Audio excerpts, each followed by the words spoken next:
Madame, Messieurs, bonjour. Dans le cadre des mesures annoncées par le gouvernement sur la réduction du train de vie de l'État et la masse salariale, Radio Gabon, dans cette édition décryptage des mesures gouvernementales, reçoit Madame Madeleine Baird, ministre de la promotion des investissements et des partenariats publics-privés. Madame le ministre, bonjour. Bonjour. Alors, le Gabon, vous le savez, est depuis quelque temps victime d'une infection économique liée à la contre-performance pétrolière, d'où ce tour de vis qui a été donné par le gouvernement sur les salaires et la réduction du train de vie de l'État. Alors, Madame le ministre, pensez-vous ces mesures salutaires pour un rééquilibrage budgétaire de l'État gabonais? Oui, bien sûr, ce sont des mesures qui sont utiles, efficaces, dans la mesure où il est important pour vous de savoir que la masse salariale, par exemple, représente aujourd'hui 59% des recettes fiscales. Une masse salariale, ça correspond donc à un volume d'effectifs tellement énorme qu'il fallait effectivement passer par cette étape pour améliorer la performance de l'administration et puis bien évidemment générer des économies pour pouvoir les réinjecter dans des investissements sociaux dont on a besoin pour le bien-être des populations. Alors, cette masse salariale un peu abyssale de 800 milliards de francs CFA, est-ce que ça ne marchait pas un peu sur les plates-bandes de la politique d'investissement? Écoutez, je ne pense pas, parce qu'en fait, il faut d'abord partir à la base. Pourquoi on a eu cette explosion de la masse salariale? Il y a eu deux facteurs qui ont été importants. Il y a eu le premier facteur sur la révision du système de rémunération qui a permis d'augmenter les rémunérations de certains secteurs comme celui de la santé et de l'éducation. Et puis, il y a eu aussi une augmentation des recrutements qui n'a pas été maîtrisée. Mais dans tous les cas, cette masse salariale n'a pas du tout eu un écho défavorable sur les investissements. Peut-être que oui, parce qu'on a peut-être renoncé à payer un certain nombre d'infrastructures en préférant les salaires. C'est peut-être là où on peut dire qu'il y a eu effectivement une dispersion de la finance publique. Mais aujourd'hui, cette mesure va nous permettre justement de recentrer cet argent qui était investi dans un sureffectif qui pourrait effectivement nous permettre de financer toutes ces mesures sociales qui accompagnent aujourd'hui la politique gouvernementale, à savoir l'amélioration des conditions sanitaires, les accouchements gratuits, les infrastructures scolaires, etc. Donc ça, c'est déjà le point positif que nous avons déjà à partir de ces mesures. Nous allons pouvoir investir un peu plus d'argent sur ces volets-là. Maintenant, sur les investissements en tant que tels, les investissements dits privés, c'est-à-dire ce que nous pourrions effectivement avoir, oui, nous allons mettre l'accent sur ces investissements maintenant, parce que c'est grâce à ces investissements que nous allons pouvoir créer de l'emploi et que nous allons pouvoir inviter les Gabonais à non plus être fonctionnaires, mais plutôt à embrasser ces nouveaux métiers que nous offrons à travers les projets prioritaires que nous avons définis comme étant les secteurs porteurs de croissance. Les nouveaux métiers, effectivement, dans le cadre de la logique de la diversification de l'économie. Mais en ce qui concerne justement ces mesures qui vont effectivement apporter une économie de 70 milliards de francs CFA, est-ce que vous pensez que tous ces investissements, ça va être suffisant? Je peux pas dire que ça va être suffisant, mais ça va déjà être pertinent et nous permettre d'accompagner. Vous savez qu'aujourd'hui, pour développer un pays, pour avoir un climat des affaires, par exemple, je prendrai cet exemple, outre la simplification des procédures qu'il nous faut faire, la simplification des formalités avec l'amélioration du guichet unique, la simplification de tout le parcours, il faut savoir également que le pays ne peut pas avoir une attractivité tant qu'on n'aura pas un capital humain et une santé. Donc, vous voyez, c'est deux facteurs qui nous permettent. Le capital humain, c'est les ressources humaines de qualité. Et puis, le système sanitaire qui doit permettre effectivement que les populations soient en bonne santé pour embrasser un certain nombre de métiers. Donc, vous voyez qu'on va orienter finalement ces financements-là vers ces structures-là. Vous voyez, par exemple, aujourd'hui, nous avons entamé en 2009, la politique de diversification de l'économie qui s'est traduite par quoi? Par la politique de transformation de nos matières premières, d'ailleurs, lesquelles ont permis aujourd'hui de supporter le contre-coup des exportations pétrolières qui étaient un peu contrariées par le coût du baril de pétrole.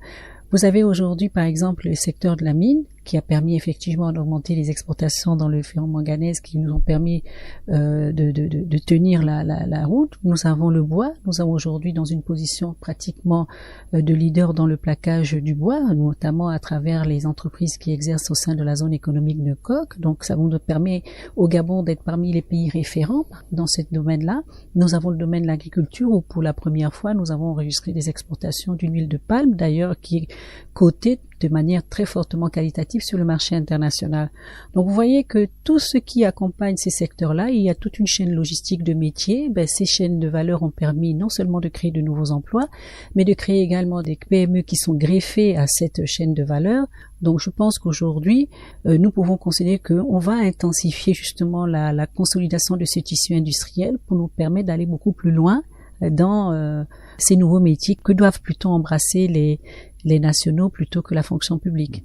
Intensifier et consolider effectivement le tissu économique national, mais ici on a parlé de 70 milliards de francs CFA sur les 800 milliards en ce qui concerne justement la masse salariale. Est-ce que on peut encore penser qu'il y aura d'autres mesures pour justement engendrer de nouvelles économies?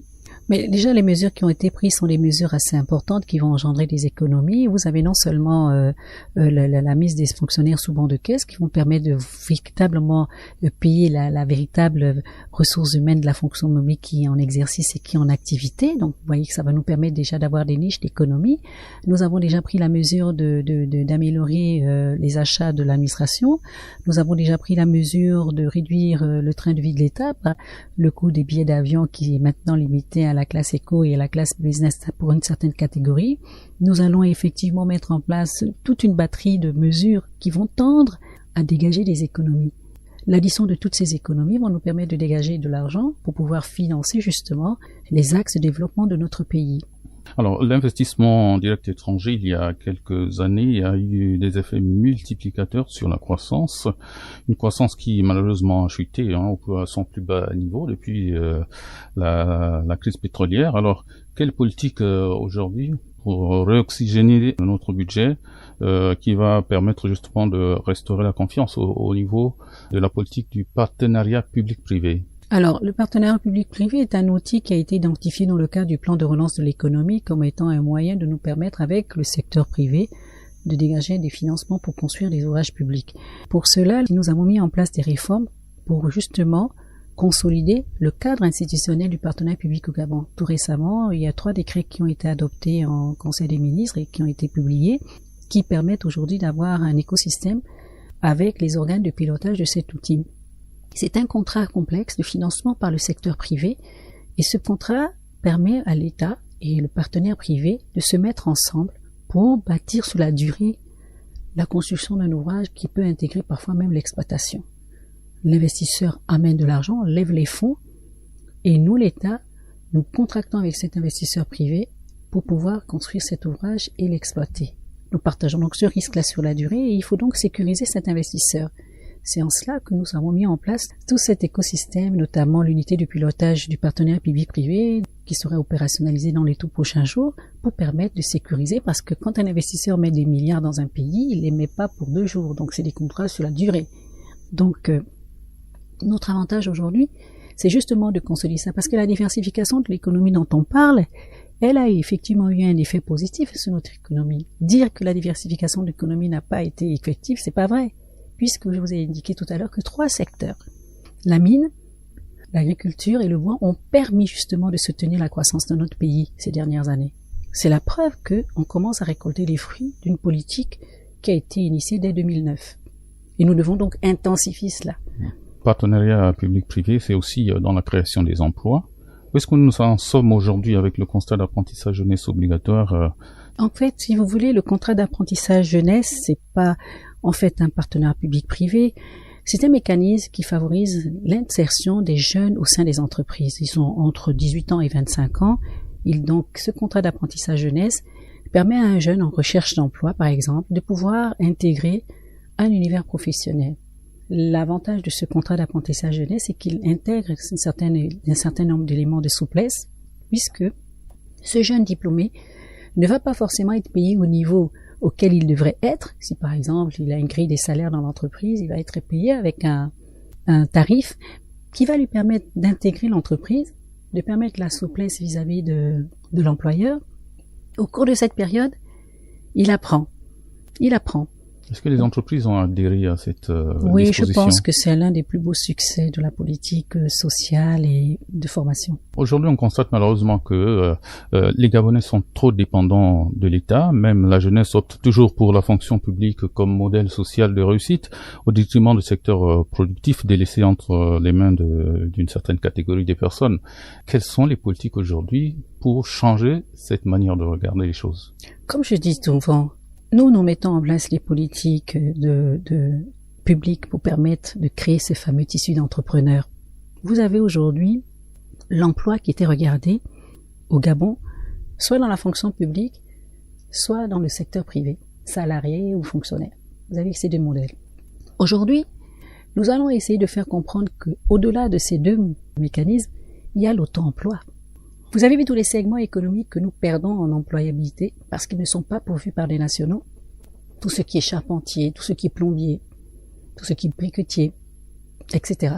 Ça nous échappe. Mettre en place une politique, c'est pas tout. Il faut également inculquer la culture. Absolument, la mentalité. Or, justement, nous sommes dans cette phase-là. Nous sommes dans la phase où nous essayons d'accompagner les jeunes, d'accompagner également les parents qui doivent inviter et donner les lettres de noblesse à ces métiers-là. Voilà un peu. Même dans le cursus scolaire, par exemple, prenons l'exemple de l'agriculture, quand un élève ne travaille pas en classe, on dit tu vas aller planter les choux, et du coup, dans la tête de l'enfant, on constate pour lui l'agriculture c'est un métier de pauvre paysan. Exactement. Et c'est cette mentalité que nous devons essayer de changer. Vous pouvez mettre en place toutes les politiques que vous voulez bien, parce que nous en avons mis. Nous avons effectivement créé la loi sur les PME, le fonds de garantie PME est en cours de finalisation. Le fonds commun qui doit accompagner le financement des entreprises est en cours de financement, mais c'est la mentalité qu'il faut changer. La culture doit être intégrée, nous avons commencé à l'intégrer dans les établissements, etc., etc. Alors, Madame la Ministre, est-ce que le dispositif attractif du Gabon, qui rentre justement dans le cadre de l'assainissement de l'environnement des affaires, n'est pas influencé par ce phénomène de récession économique qui pourrait quelque peu inquiéter les investisseurs? Vous savez que l'argent n'aime pas le bruit, disait quelqu'un. Justement, les mesures gouvernementales aujourd'hui qui s'inscrivent dans cet assainissement des finances publiques vont permettre justement de relancer l'économie, de relancer les investissements, et qui dit relancer les investissements, relancer les emplois. Donc c'est lié.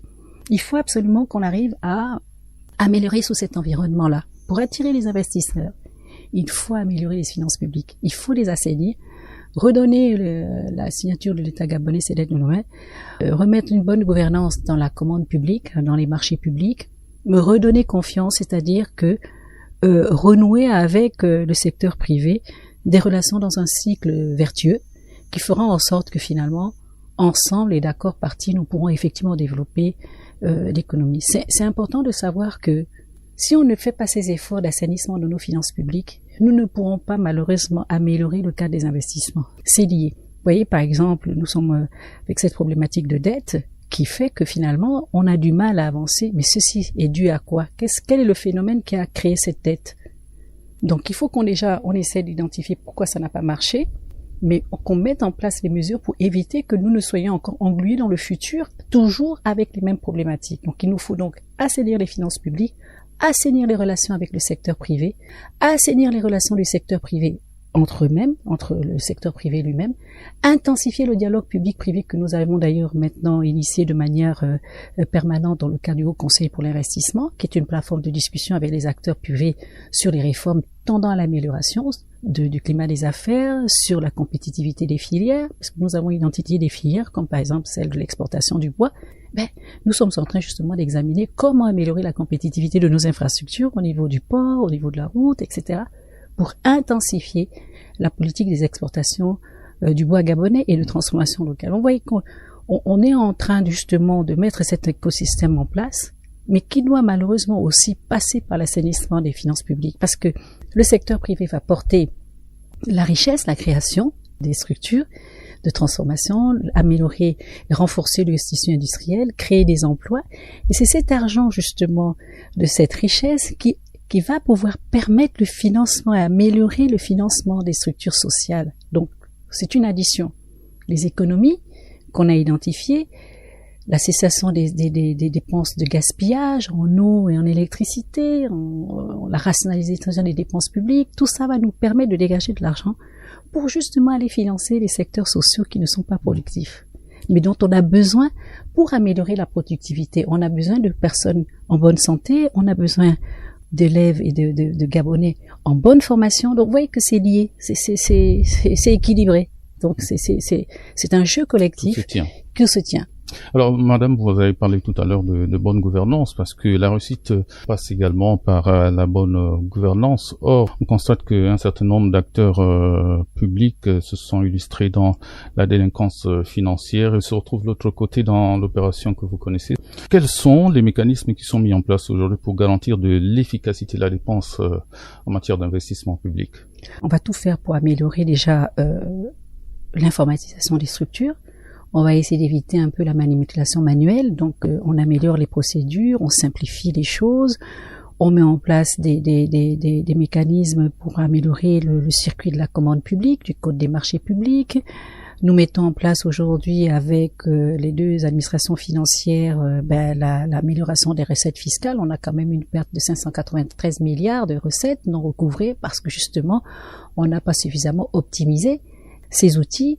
Donc on va moderniser, on va informatiser. Il y a le guichet électronique multimodal qui va être installé tout prochainement au niveau du port, qui va déjà nous permettre de recenser tout ce qui participe de l'activité des flux export-import au niveau du Gabon. Il y a le logiciel Sidonia World qui va être mis avec le service de la douane, qui va nous permettre une meilleure captation des revenus et des recettes. Tout ceci participe des efforts que nous allons faire pour améliorer justement la gouvernance dans la manipulation de l'investissement. Nous avons également identifié la priorisation des investissements. Ça sera fait à travers des structures qui vont être considérées comme un pôle d'investissement, qui va pouvoir identifier ce qui relève du marché public, ce qui relève du financement extérieur et ce qui relève du partenariat public-privé. Ça donnera de la cadence à notre action gouvernementale et nous permettra d'identifier en fait une sorte d'instrument de mesure qui nous permet de savoir vers quel et qu'est-ce qui a été réalisé. Donc tous ces outils de gouvernance sont mis en place pour justement aller à l'essentiel. Donc on assainit les finances publiques, on améliore le financement des outils sociaux et de la politique sociale, on renforce le tissu industriel et privé pour pouvoir permettre justement une meilleure participation du secteur privé dans la création d'emplois et des richesses. On améliore notre classement des investissements directs étrangers pour attirer le plus grand nombre. Pour attirer le plus grand nombre d'investisseurs, c'est pas simplement un 20 mots, il faut mettre dedans, il faut savoir que c'est la simplification des procédures. On l'a fait aujourd'hui avec le guichet unique de l'ANPI. Il faut savoir que c'est un système judiciaire performant. Il faut savoir que c'est un système financier performant. Il faut savoir que c'est une rationalisation des opérations de contrôle. Il faut savoir que c'est une rationalisation de la parafiscalité. Tout ça, ça participe du renforcement de l'initiative privée. Et quand tout ça c'est bien fait, on optimise les recettes, puisque plus on crée d'entreprises, plus on crée justement de sujets fiscaux. À la question de savoir s'il faut effectivement optimiser également le cadre de nos exonérations fiscales, bien sûr, on va le faire. On va considérer maintenant que ces dépenses fiscales auxquelles nous renonçons doivent être considérées comme des dépenses inscrites dans nos outils financiers, dans notre comptabilité financière, et exiger que ces investisseurs nous fassent la démonstration de la contrepartie, c'est-à-dire la création de l'outil productif qui doit accompagner justement cette création. Nous avons également le coût des investissements qui va être fait bientôt. Coût des investissements, c'est une matrice d'investissement qui va permettre justement d'identifier quels sont les secteurs sur lesquels on souhaite effectivement insister, et ça va nous permettre d'avoir une visibilité sur tout ce qu'on fait dans ce cadre-là. Mais je reste convaincue que ce sont des mesures qui sont vraiment louables et qui sont courageuses, mais il faut reconnaître que la fonction publique n'est pas le meilleur employeur, c'est le secteur privé. Et justement, la feuille de route que nous avons, c'est d'intensifier la productivité, l'efficacité de ce secteur privé.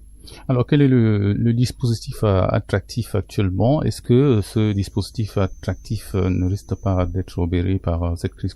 Non, parce que je pense qu'aujourd'hui, un des objectifs du gouvernement, c'est de revoir un peu tout ce cadre d'incitation fiscale. Nous avons un code général des impôts qui prévoit un certain nombre d'incitations. Il y a les conventions fiscales particulières, il y a les conventions d'établissement, et il y a effectivement des lois particulières. Ce qu'on va faire aujourd'hui, c'est de recenser tout ça, de réviser tout ça, d'apprécier la performance de nos dépenses fiscales, parce que jusqu'à présent, on l'avait vraiment pas fait. Quand on parle d'une dépense fiscale, c'est quoi? C'est une renonciation à recettes. L'État gabonais va dire, vous venez au Gabon pour investir dans tel secteur, on en a besoin, je vous fais une exonération d'impôt sur les sociétés. Ça veut dire qu'au lieu que vous allez payer l'impôt sur les sociétés, cet argent-là que vous ne me versez pas, nous, à l'État gabonais, vous devez le réinvestir parce que c'est parce que vous allez investir que je vous le donne. Donc on va être plus regardant. Ça va être fait dans les tout prochains jours. Voir comment est-ce qu'on peut rationaliser également notre cadre attractif pour pouvoir permettre d'attirer les investisseurs. Mais je le dis encore, l'attractivité d'un pays ne s'apprécie pas uniquement sous l'angle fiscal et douanier. C'est une composante. L'attractivité s'apprécie également à travers la qualité de nos ressources humaines, la qualité de notre système de santé, la qualité de notre système judiciaire, la qualité de notre système d'information, la qualité de vie, la simplification des procédures, la souplesse et la flexibilité de notre droit du travail, le coût du travail, la politique d'immigration. Donc ces éléments-là sont mis en place aujourd'hui dans le cadre d'une matrice et nous allons apprécier pour chaque point qu'est-ce que les réformes que nous devons mettre en face pour pouvoir y arriver. Et je pense que nous avons l'avantage d'avoir la lucidité de dire qu'on a cette ambition, mais il faut réformer, il faut avoir une administration efficace, parce que justement l'attractivité, c'est une administration efficace et non procédurière, lourde, pléthorique. Donc vous voyez que ça participe de l'attractivité, le fait d'assainir également l'administration, de la rendre plus compétitive, plus compétente, parce que c'est de ça dont il s'agit.